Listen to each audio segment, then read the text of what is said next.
Does Queen Elizabeth have a favorite grandchild?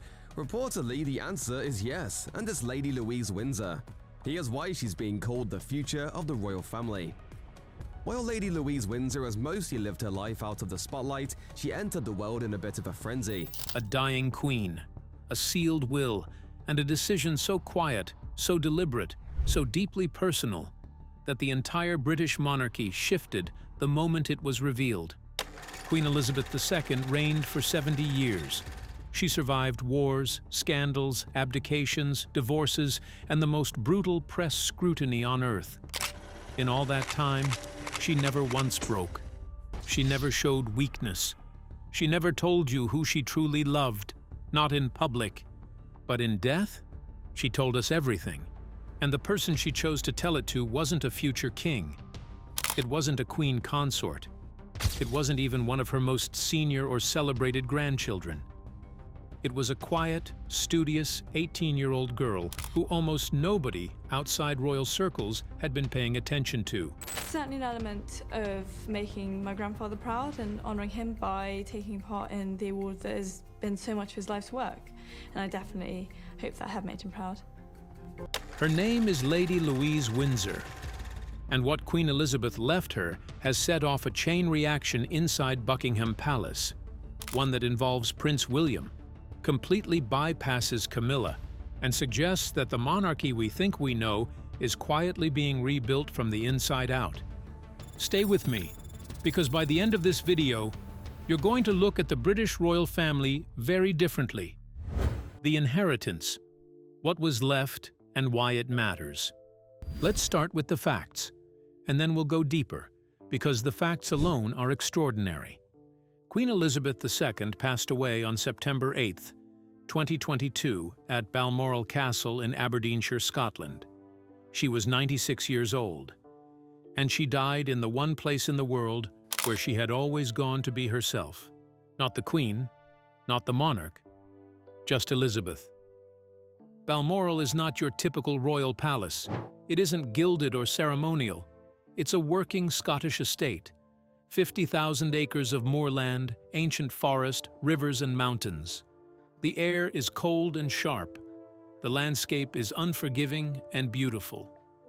Queen Victoria and Prince Albert purchased it privately in 1852, and it has remained in the personal ownership of the monarchy ever since.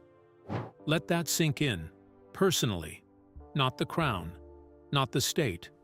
The monarch, as a private individual, owns Balmoral, which means when Elizabeth died, she could leave it, or portions of it, to whoever she chose. No government approval needed, no constitutional requirement, just her own heart deciding. And her heart chose Lady Louise Windsor. Specifically, Louise inherited a cottage within the Balmoral estate, a private residence on the grounds of the most intimate, most guarded, most emotionally significant place in Elizabeth's entire life. The name of the cottage hasn't been publicly confirmed, but those close to the family know what it means to be given a home inside Balmoral. Think about it this way. If you had one place in the world where you went to escape everything, the pressure, the judgment, the cameras, the expectations, and you left a piece of that place to someone in your will, what would that tell people about how you felt about them? Now ask yourself, why Louise? With all of Elizabeth's grandchildren, from William to Harry, from Beatrice to Eugenie, why did this 18-year-old girl from the quieter branch of the family receive something so profoundly personal? The answer goes deep, and it starts with who Lady Louise Windsor actually is. Who is Lady Louise Windsor? If you're not a close follower of the royal family, you might have barely heard of her. And that, believe it or not, is exactly the point. Lady Louise Alice Elizabeth Mary Mountbatten Windsor was born on November 8, 2003, 8 weeks premature. It wasn't a glamorous royal birth. She arrived by emergency cesarean section at Frimley Park Hospital in Surrey. There were complications. Royal aides waited hours before confirming her birth. They needed to know that both Louise and her mother Sophie were safe. She weighed just 4 pounds. Within her first year, she required surgery for esotropia, a condition where one eye turns inward. This was not the fairy tale royal entrance the tabloids love to write about. It was fragile, frightening, and very real. Her parents are Prince Edward, now the Duke of Edinburgh, and Sophie, the Duchess of Edinburgh.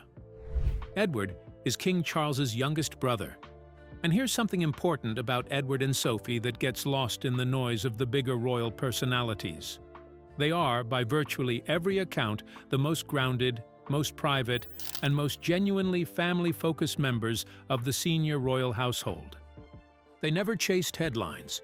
They never leveraged their royal status for personal gain in ways that embarrassed the institution. They showed up quietly, did the work, and went home. Louise grew up inside that value system, and then she made it her own. When she came of age and was offered the choice, and this is crucial because it was genuinely a choice, to be styled as HRH Princess Louise, she declined. She chose instead to remain Lady Louise. No princess title, no HRH. She wanted to live as close to a normal life as royal birth would allow. She has no official social media presence. She doesn't court photographers. She studies English at the University of St. Andrews, the same university, incidentally, where Prince William met Catherine Middleton. She rides horses. She reads. She keeps her circle tight and her public presence minimal. But here is the moment that defined how Queen Elizabeth saw her. The moment that made everything else in this story inevitable. April 2021. Prince Philip, the Duke of Edinburgh, Elizabeth's husband of 73 years, passed away at Windsor Castle. He was 99 years old. The grief inside the royal family was enormous, but it was his granddaughter Louise who delivered the most striking tribute. Prince Philip, in his later years, had taken up competitive carriage driving. It became one of his great passions, and in those final years, he personally taught Louise how to drive a carriage. Not because she was destined for it, because she was interested, because she showed up and learned and cared about what he cared about. At Philip's tribute, with the whole world watching, with cameras trained on every royal face, 17-year-old Louise, dressed in black, climbed into Prince Philip's carriage and drove it herself, alone, through the grounds. She did it so his carriage wouldn't sit empty. Do you understand what that image communicated to Queen Elizabeth? This wasn't a PR move. Louise didn't call a press agent. She didn't post about it. She simply honored him with his own carriage, his own skill, the thing he had taught her, because leaving it empty would have felt like abandoning him. Elizabeth saw that, and she never forgot it. Prince William steps in, and why that's a bigger story than people realize. Here is where the story gets complicated, and where the internal dynamics of the royal family start to become very visible. When Queen Elizabeth died, the Balmoral estate passed to King Charles. He is the owner now. That means every cottage, every building, every inch of that land is under his authority. For Louise to inherit the cottage Elizabeth left her, the senior members of the family, including and especially William, had to support it. William didn't just give quiet, passive approval. Sources close to the family report that he actively worked to ensure Louise's inheritance was honored and that the process went smoothly. Now, why does that matter?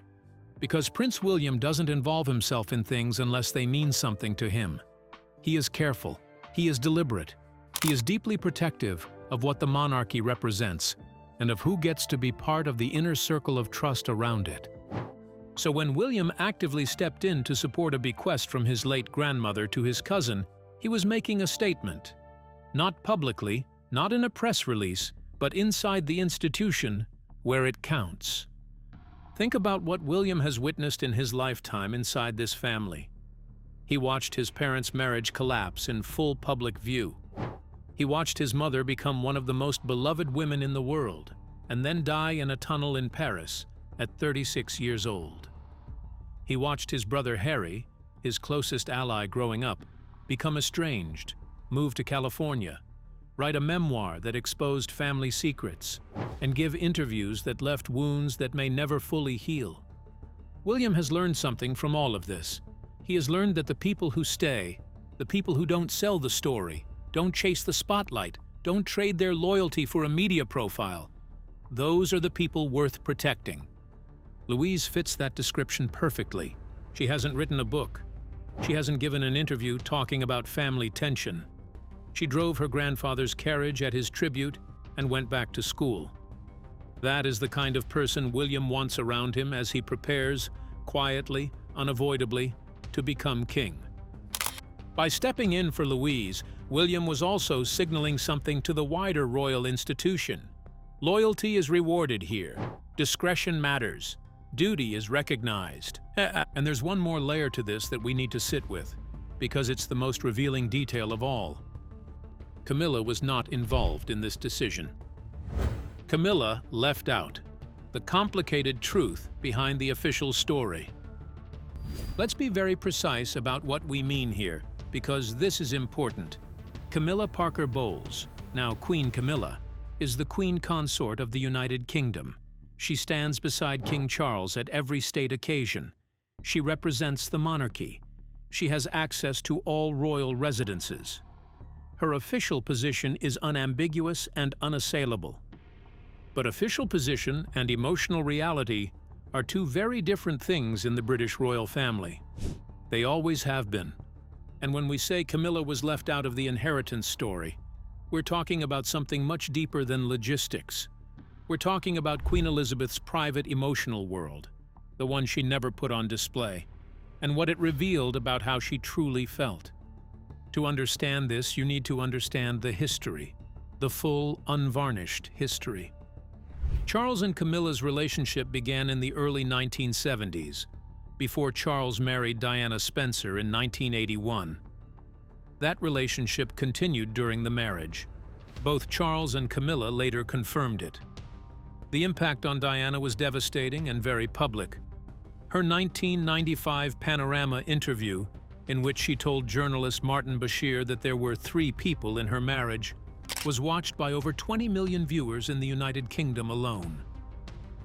It changed the national conversation about Charles, Camilla, and the institution of monarchy itself.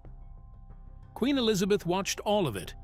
And Queen Elizabeth, whatever her public composure, had a private interior life that was shaped by loyalty, duty, and a fierce protectiveness of her family's dignity.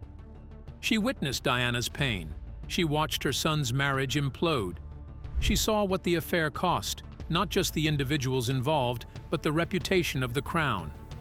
And then came 2005. Charles and Camilla married on April 9th in a civil ceremony at Windsor Guildhall. Queen Elizabeth did not attend the ceremony. The official explanation was that she had chosen to host a reception for the couple later that day at Windsor Castle instead. But the mother of the groom was absent from her son's wedding. The public noticed. Royal observers noticed. And the historians who have spent their careers reading Elizabeth's behavior as a language, because she rarely spoke her feelings plainly, noted it and filed it away. Then there was the title question. When Charles became king, the original plan was to style Camilla as Princess Consort, a deliberately lesser title with no historical precedent, designed to soften public reaction to the idea of Camilla becoming queen. It was only after private negotiations, reportedly between Elizabeth and Charles, that it was agreed Camilla would indeed be Queen Consort. The announcement was made quietly, almost buried, in the middle of Elizabeth's Platinum Jubilee celebrations in February 2022. It came with a carefully worded statement. It felt, to those paying attention, less like wholehearted endorsement and more like a negotiated settlement. A queen who fully, warmly, unreservedly supported her daughter-in-law would not have needed to negotiate. And now we have the will, a sealed, private document, the only place in her entire life where Elizabeth was not performing for anyone, where she chose to leave a piece of her most beloved private sanctuary to a young woman who had honored her grandfather and never sought the spotlight.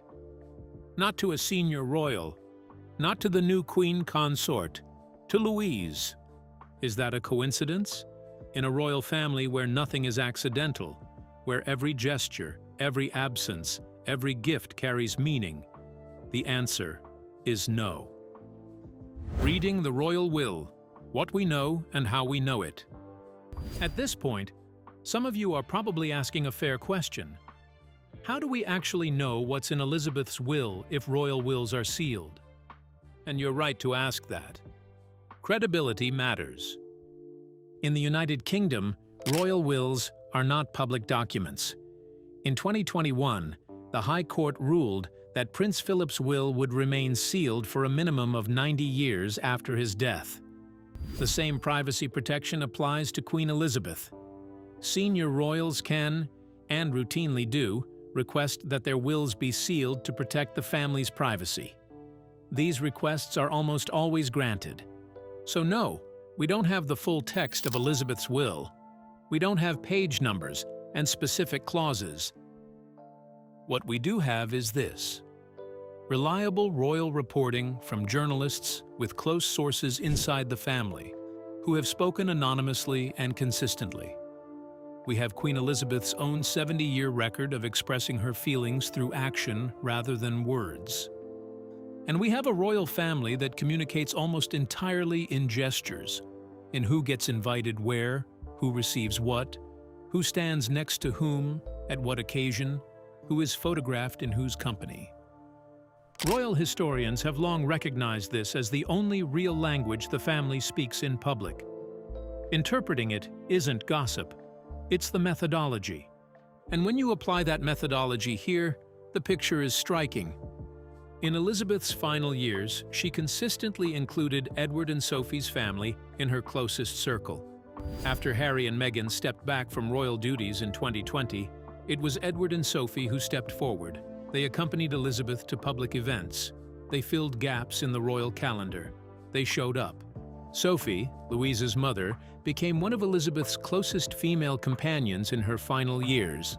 Elizabeth gave Sophie a personal brooch from her own collection, a gesture that royal commentators interpreted as an expression of deep affection and trust. And Louise, who supported Philip, who drove his carriage, who studied quietly and never once traded her access to the family for media attention, was woven into that same circle of trust. The will is sealed, but Elizabeth spent 7 decades showing us what she valued. The will is simply the last page of a book she'd been writing her whole life. The bigger picture, a monarchy quietly rebuilding itself.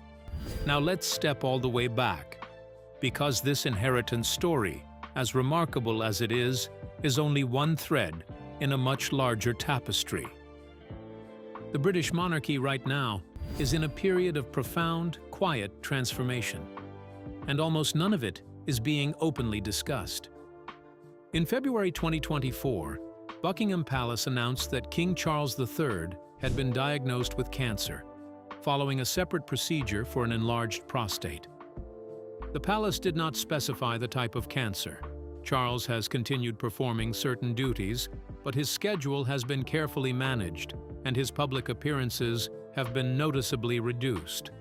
The result? Prince William, the Prince of Wales, the heir to the throne, has stepped up in ways that go far beyond ceremonial preparation. He is, in effect, already performing many of the functions of the king while Charles is alive and reigning. He is not just waiting in the wings, he is in the building. And as he takes on more responsibility, William is making very deliberate choices about who he wants around him. Edward and Sophie, now the Duke and Duchess of Edinburgh, have been repositioned as key figures in the monarchy's future. They are trusted, they are capable, they are discreet. They represent exactly the kind of steady, reliable, drama-free royal presence that the institution desperately needs after years of chaos. Their daughter Louise is part of that trusted family unit. Now contrast that with who is being sidelined. Prince Andrew lost every royal duty after his catastrophic BBC Newsnight interview and his documented association with Jeffrey Epstein. He no longer holds any official royal role. He is effectively an embarrassment the institution has quietly put in a room and locked the door. Prince Harry lives in Montecito, California. He has published a memoir, Spare, that aired private family conversations, described royal tensions in granular detail, and confirmed disputes with William and Charles. Whatever sympathy people have for Harry's personal journey, his return to royal life seems, at this point, essentially impossible.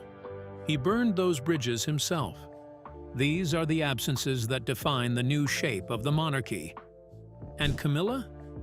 Despite her official title, despite standing beside Charles at every state occasion, she is not part of the tight, emotionally bonded inner circle that William is building.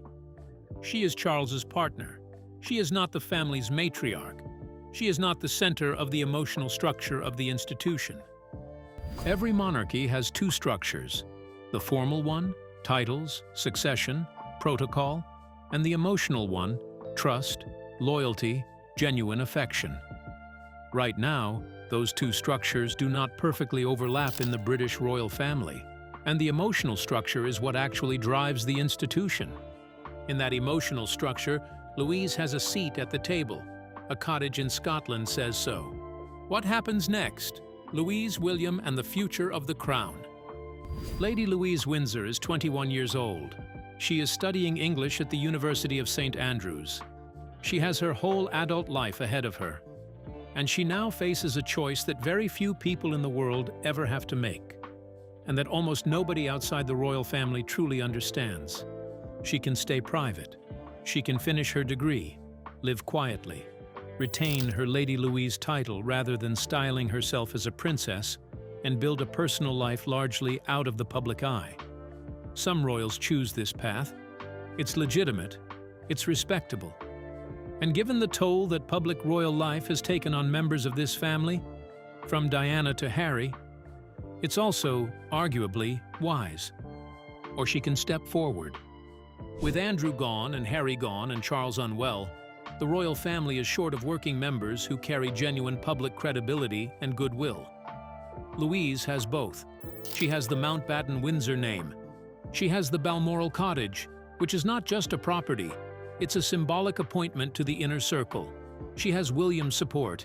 And she has something rare in this family, a reputation that hasn't been touched by scandal. If she chooses to take on official royal duties, as her parents have done, as William is asking more people to do, she could become one of the central figures in the monarchy that William eventually leads. And William will lead it. That much is not in question. When that day comes, and depending on Charles's health, it may come sooner than expected, there will be significant changes in the dynamics around the crown. Camilla will transition from Queen Consort to Queen Dowager. It's a title with history and gravitas, but it's also, emotionally, a step back. Without a close relationship with William, without a place in the inner circle he has built, that transition could be a lonely one. Meanwhile, the Balmoral Cottage sits in Scotland. There have been reports that Charles, facing financial pressures, has been making cuts to the Balmoral estate's operation.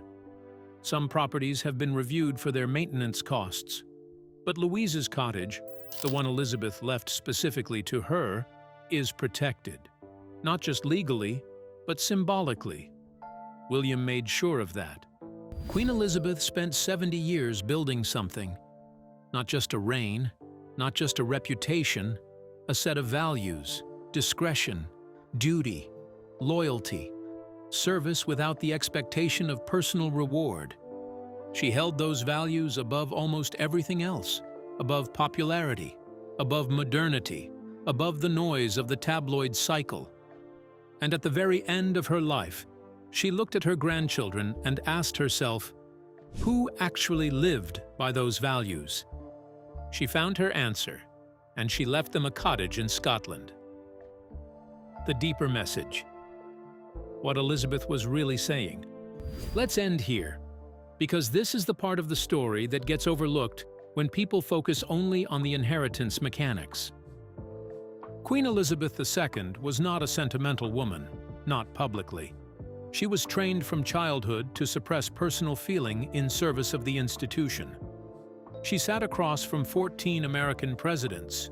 She navigated the Cold War, the end of the British Empire, the explosion of the tabloid press, and the complete transformation of British society. She adapted, she endured, she prevailed. But inside that composed, unbreakable exterior, she was a grandmother, a woman who had watched her family fracture and mend and fracture again, who had presided over divorces and scandals and tragedies and personal heartbreaks that would have destroyed most people, who had held it together at enormous personal cost because she believed the institution mattered more than any individual within it. And when she sat down, or when her lawyers sat down on her behalf, to write the document that would be her final private act, she made choices. Real choices. Human choices. She chose Louise. Not because Louise is the most prominent, not because she'll be queen one day, not because she had the most powerful advocates, but because Louise, in the quietest possible way, had shown Elizabeth who she was. She had honored Philip. She had stayed loyal. She had chosen duty over attention. She had been, in the deepest sense of the word, trustworthy. In a family where trust is the rarest commodity of all, that is worth a cottage in Scotland. It is worth a piece of the most private place on earth. And now we have a question for you. Queen Elizabeth lived through more than anyone could fully understand. She gave decades to the public and protected her private world fiercely. If the Balmoral inheritance is her final message, not to the world, but to her family, what do you think she was trying to say? Was she drawing a line between those who serve the monarchy with dignity and those who don't? Was she giving William a roadmap for the kind of king she hoped he'd become? Was she telling Camilla, in the only way she could without causing a public storm, that official acceptance and genuine love are not the same thing? Or was it simpler than all of that? Was it just a grandmother, at the end of her life, giving a cherished piece of herself to the person who made her feel proudest? Drop your thoughts in the comments, because this family keeps secrets publicly, and the most important conversations happen in places like this one, where people are actually paying attention. Outro. If you're new here, welcome. This channel is where we go beneath the surface of royal news and ask the questions that the official palace statements are designed to prevent. We covered today why the Balmoral Cottage matters, who Lady Louise Windsor truly is, why Prince William actively stepped in to protect her inheritance, and what Queen Elizabeth's choices reveal about Camilla's real position inside the family. But this is just the beginning of the Louise story. She is 21. The monarchy is changing. William is preparing. And the next few years inside Buckingham Palace are going to be unlike anything we've seen since Elizabeth herself came to the throne. Subscribe now so you don't miss what comes next. Hit the notification bell. And if you found this video useful, share it. Because this is the kind of royal story that actually matters, hidden inside an inheritance announcement that most people scrolled right past. The full picture? You just saw it.